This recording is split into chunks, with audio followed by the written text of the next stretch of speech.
Hi, welcome back, and we're going to do a salmon soup. And I haven't done salmon yet, but I'm going to do it today. I got some smoked peppered salmon, so I'm going to utilize it. I just cooked up collard greens. If you want to watch that video on how to cook collard greens, not Gollard greens, yeah, from Lord of the Rings where they call them Gollards. So what we're going to do is, I got some rest of my soup ice cubes, which are left over from soup. So there's a big chunk of soup from one soup, and then here's the rest with all the fixings. And we're just going to turn that on high heat. Now we're not going to cook. We're gonna. My husband is sneaking, so I got to be careful here because he sneaks things away. You let me lose my train of thought. Okay, back. Okay, so we're gonna let this. We're gonna let it melt. There we go. So we're gonna open up the salmon and find my scissors.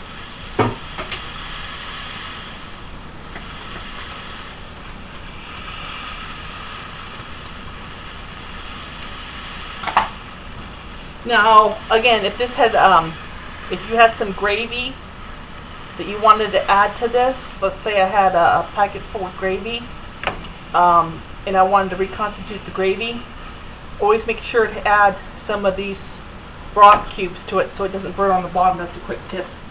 Probably said it before. So. Now we're not going to cook. This is not going to be cooked inside the soup at all. This with the collard greens gets added at the last minute because this is basically already cooked. We don't want to overcook it. So another thing we're going to do is we're going to get a pot like this. We're going to fill it with water. If you can see this, we're going to fill it with water.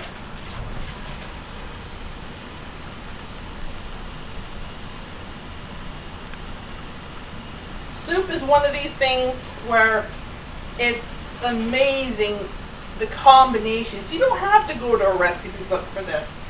It's just basically you got frozen soup cubes, soup that's left over. You can add anything to it. Well, I don't think you can add the kitchen sink. So what we're going to do is we're going to trade this right here. Because I am going to show you. Actually, let's put it right behind it because it fits. So I got my other pot right over here. Let's lift up. What we're going to do is we're going to get some potatoes. Let's get about 4 of them. Let's see. Let's do 4. Set this aside. This was frozen, so it needs to thaw out a little bit. So we're going to take these and we're going to slice them into disc.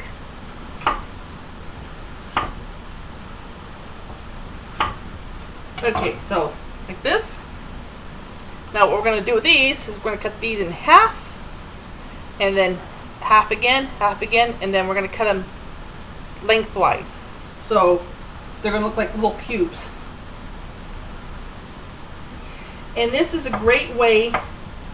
Now if you want to make these up ahead of time, like what I'm doing here, you can add these to salads, like after it's done cooking. You can add them to salads. Cool them down, of course, because warm potatoes don't taste good in cold salad. You can add this to stew. So anything you can think of. That's the neat part about this.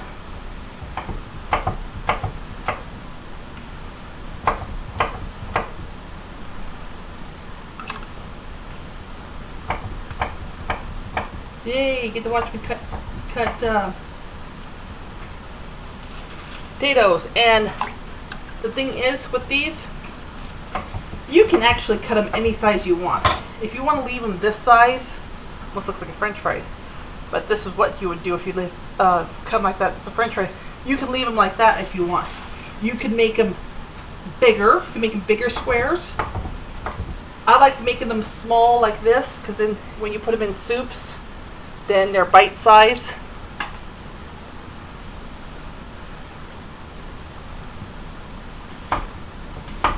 And there's no rhyme or reason how thick you cut it when you're cutting it. Just as long as it cooks. That's the most important thing.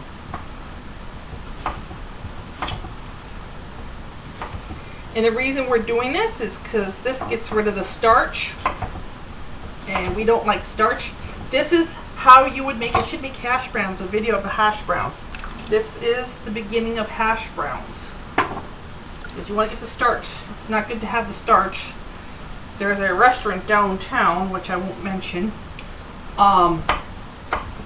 And they cook the potatoes right on the hash, right on the grill without removing the starch, because it's faster. It is faster, but it looks horrible. It just, the starch makes it glue, and it's all sticky, and haven't been back. We went there to try it out, and I was not impressed. But then again, everyone's taste different, so, or I might be saying, oh, this wasn't very good. Somebody else might be saying, oh my God, that was the best I ever had. But I like my hash browns de-starched. I like my French fries de-starched, because French fries would not be good starched.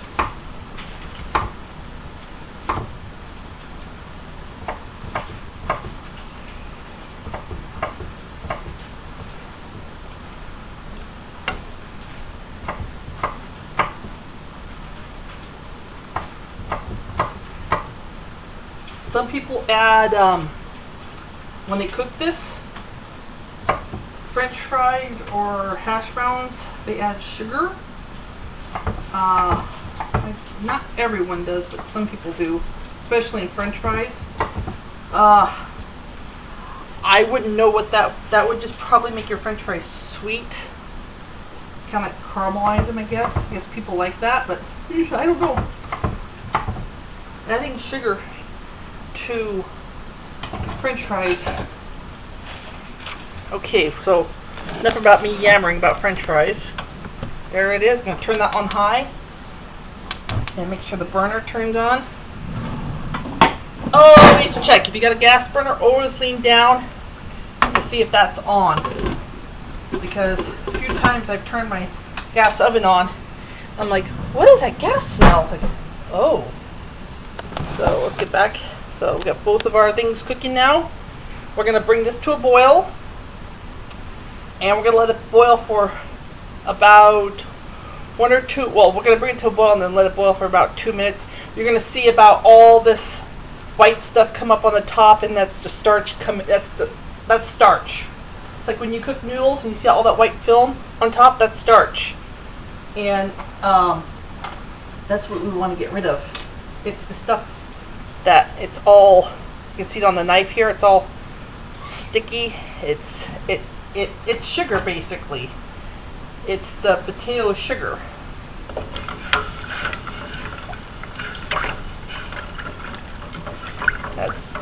That's melting nicely.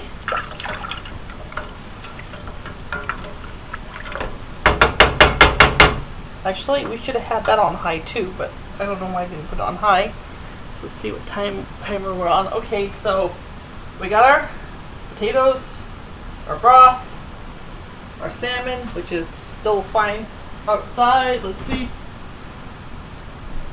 if we can. Let's get.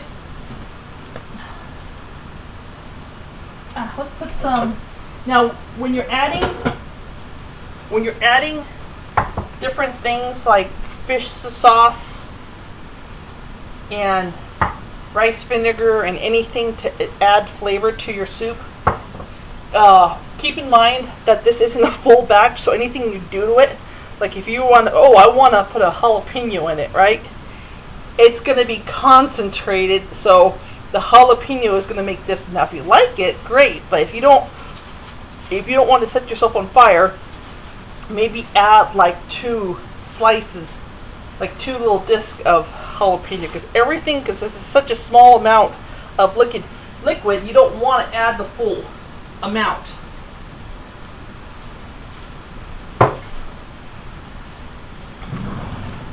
So what we're going to do is we're going to use a teaspoon. So 1, 2,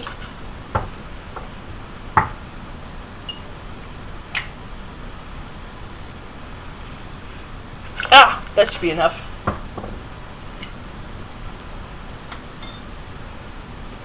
Now if the whole thing went in there, then that would be a problem. So we've got collard greens, we've got our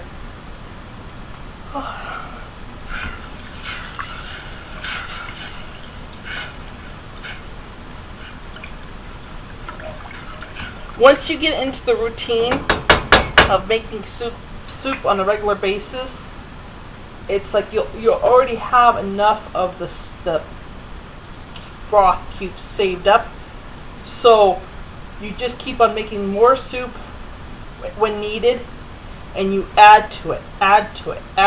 So it's like one of these times you come home and you're like, I don't want to cook, I'm tired, and I gotta see okay, I'm tired.